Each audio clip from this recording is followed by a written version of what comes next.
আজকে breaking news, Shakib অপুর জন্য আমিরা একটি বাড়ি কিনেছে, এমনটাই বললেন ঢালিউড সুপারস্টার সাকিব খান।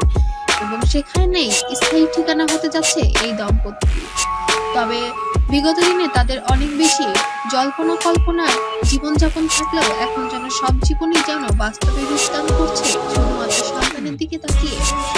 আব্রাহামের জন্য এবার সাকিব অপু আবার এক হয়ে গেছে। আমার বিশ্বাস যে আজ থেকে 20 বছর পরেও যদি কেউ জিজ্ঞেস করে যে অপু বিশ্বাস কে ছিলেন, তখন অপু বিশ্বাসকে জিজ্ঞেস করলো যেটা বলবে, আমাকে জিজ্ঞেস করলো আমি সেটাই বলবো।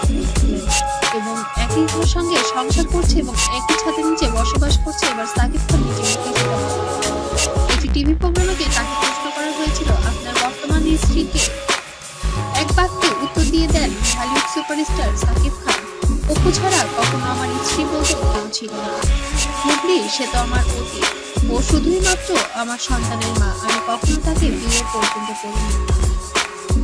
তবে অপু একটি সংসারী মেয়ে এবং আমার সংসার আমার ক্যারিয়ারকে ধরে রাখার মূল কারিগর। অপুকে আমি অনেক বেশি ভালোবাসি। অপু বিশ্বাসকে দিয়ে সে একবার দেখা আমার অনেক কৃতজ্ঞতা বোধ আছে, কারণ আমার ক্যারিয়ারের আজ এই পর্যায়ে এসেছে ওর মাত্রই এসেছি।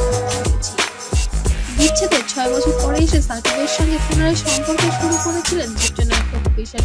সংগীত ধোঁয়াশা উড়িয়ে দিয়ে সবটা নিজে মুখে প্রকাশ করলেন এই চিত্রনায়িকা।